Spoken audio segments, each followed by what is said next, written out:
Good evening, everyone. Let me adjust the volume here. How is everyone tonight? I missed our session last night. I had some personal things I had to get done.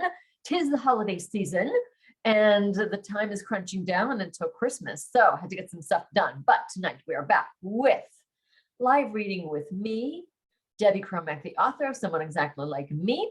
We are reading, oh my gosh, we're really getting through it. We're definitely more than halfway through, and they're in Italy. All right, this is the story of Nicola Mancini, who is an Italian actor who has skyrocketed to fame following his very saucy role in a very saucy movie. And he meets Destiny Cardone, who is a best-selling romance author, very successful. She's in a little bit of a slump at the time that they meet. So they meet and they strike a deal. They strike a deal to help one another. Nicolo is, he goes by Nico. He's wanting to build his American dream in Hollywood. So he wants to come over to the US and he has no connections though. And so he offers to basically give Destiny access to his audience, and maybe that will help her kind of boost, kind of start getting things going again in her career and get her out of her slump. So we're following their love story. And I have to keep it PG-13 on here so that we don't get kicked off. And so I will try to change some words on the fly. Sometimes my replacement words are pathetic.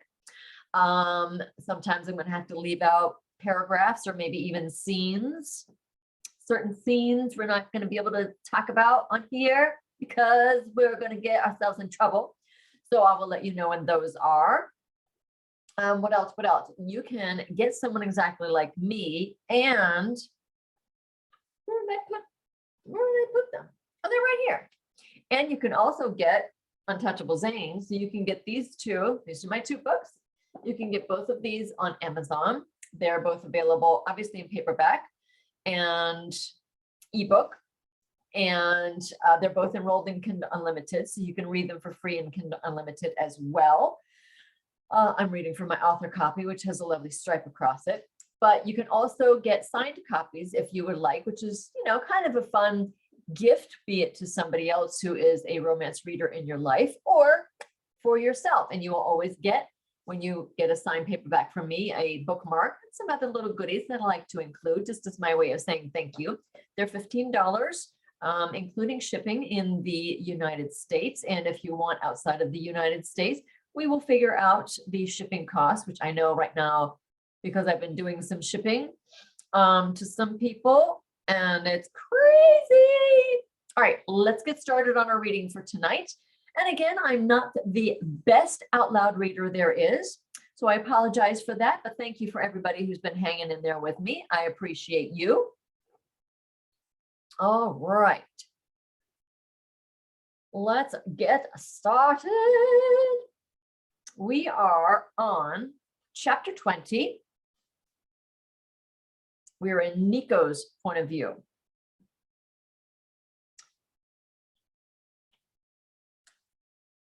Okay, well, I already can't say this.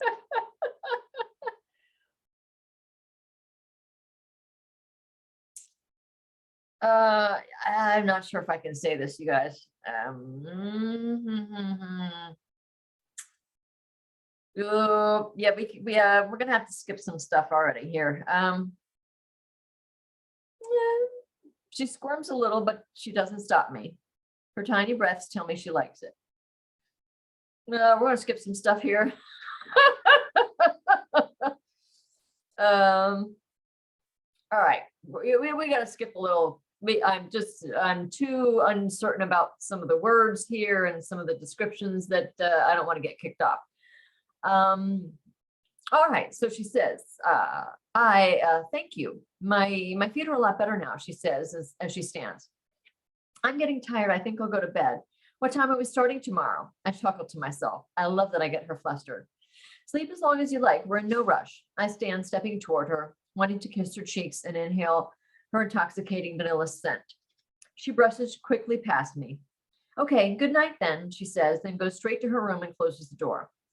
I don't know how much longer I can be around her and not want her. but I can't. She won't let me. With a burning need to relieve, we're just going to skip past that. Now we have a quick time gap. She looks so cute in the morning. No makeup, hair in a mess on top of her head. Her long legs extend down from her oversized sweatshirt that hides the fact that she's wearing shorts underneath. We eat a quick breakfast and shower. Today she wears one of her flowered dresses and sneakers. I know they don't look as nice as the sandals, but I want my feet to last the day and not hurt. I'll put on my sandals when we go to your mama's house for supper. Good thinking. I guess my massage was too much for her to handle last night. Remember your sweater. We'll visit a few churches today. When she has her sweater, I drive us to Aventine Hill, where we spend the day visiting historic religious structures and churches. Our last stop before we leave is to the Knights of Malta keyhole to see the exquisite dome of St. Peter's Basilica through the shrubbery tunnel. Having visited all these places many times myself, I lost my appreciation for the richness and beauty of it all. Watching her be truly mesmerized gives me a whole new experience and reminds me to be grateful for where I live. On the drive home, she excitedly tells me some of her favorite sights of the day. Nico, yes? You've shown me so many beautiful places and I've loved them so much. Good, I'm glad. But I want to see your Rome, places that have meaning to you, like maybe where you went to school or places you went with Marco.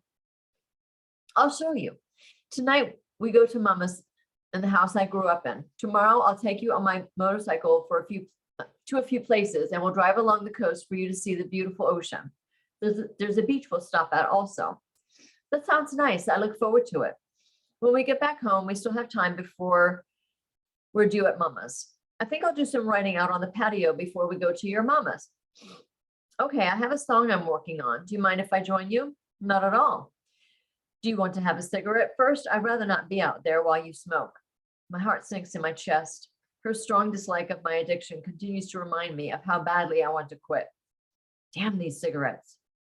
Yes, I understand. I'll let you know when I'm done. I head to the patio, sit in my usual chair, and mindlessly engage in my ritual. As I light up the tip of my cigarette with Dad's lighter, I talk to him. I miss you, Dad. There's a woman in my life, but I don't know for how long. I wish you could meet her. Mama will meet her tonight. She's unlike any woman I've met. She's kind and loving and so pure of heart. She's nothing like Anna. I'm sorry, Dad. I'm angry with you. I needed you after Anna. I needed you and you weren't here. I need you now. So confused about what to do with this woman. My feelings for her grow stronger the more time I spend with her. But she leaves soon, and I don't know how she feels about me. There's chemistry, but I know she's scared. She sees me as nothing more than a playboy. I have been, Dad. You wouldn't be proud of me. I turned into the kind of guy I always despised, the kind of guy who uses women for something, but will never give them my heart. Anna ripped out my heart, chewed it up and spit it at me. I let her destroy me. I don't want that kind of pain ever again. So I shut off my heart, my feelings, but I can't keep myself from destiny. I can't. I have to prove her wrong. I used to be a one-woman guy. I want to be the man I once was. For her, I can be and I will be. I want to give her my heart. I want to give my heart to her. I'm scared. Help me, Dad. Sucking in long and deep, I hold the smoke in a little longer than I should, then release it through my nose, blowing the last remnants out of my mouth. I shift my gaze to the sky before going in to get Destiny. When I stand up to go into the house, she's sitting on the end of the sofa, clutching her computer, watching me. I sit back down and wave her toward me. Come here, I say, patting the top of my thigh when she comes out. I wasn't sure she would, but she approaches me and sits on my thigh. I'm writing a song for you. For me? Why are you writing a song for me? Because it came to me and now I have to write it. Can I hear it? No, it's not ready yet. Okay, she pauses. You seemed far away just then. Were you writing lyrics in your head? I shake my head, looking down into my lap. No. Lifting my head, I meet her eyes. I talk to my dad a lot when I smoke. I shrug my shoulders and shake my head again. That must sound ridiculous to her. With the touch of an angel, she places her hand on the side of my face, locking her gaze on mine. I know you feel closer to him when you smoke, but you can feel close to him in other ways that aren't harmful to you. She moves her hand over my heart. He lives here. and he'll always be here. She gently presses against my heart. The intensity of her gaze nearly brings tears to my eyes. I swallow the lump in my throat and push back unshed tears. Rising from my lap, she pulls out a chair and opens her laptop. I go inside and grab my notepad, pen, and guitar, ready to let the lyrics and notes fall into place. Now we jump to Destiny's point of view. Oh, hey, Angel. Oh, no worries at all. No worries. On the way to his mama's house, my stomach churns. Not only does it feel strange going to meet his mom, but I have a feeling I'm not going to know 99% of what's going on. When he opens the door, the smells of fresh pasta, baked ricotta cheese, and buttery garlic fill my nose, making my mouth water. We enter through the living room, sparsely decorated with a vintage sofa and chairs that are covered in faded green and red vertical striped fabric. Voices chatter in the room beyond where we entered, and he leads us there. As we walk into the kitchen, we're met with a surprise. Well, a double surprise. Hey, bro, I didn't know you'd be here. They kiss on the cheek and then hug with a loud, manly pat on the back. Angelina, he kisses her on each cheek. And my favorite nephew in the whole world. He picks up a little boy in his arm and nibbles on his cheek as he growls. The boy giggles in delight. Putting down his nephew, he introduces me to each of them. I receive and give cheek kisses, then squat down to the little boy's eye level. Hello, it's nice to meet you, Franco. Hello, he greets me. It's nice to meet you, Destiny. When I stand up, Nico's mama is waiting patiently. Mama. Respect mixes with joy in his voice. She wipes her hands on her apron and reaches up to cradle his scruffy face in her hands. Bending down, he kisses her on each deeply wrinkled cheek. All right, now we got Italian. Mama, questa es Destiny. He places his hand on my shoulder. Destiny, this is my mama, Antonietta. Ciao, Antonietta. Thank you for having me, I smile. He translates for me. She smiles and nods, then comes in for the cheek kiss. I guess that's a good sign.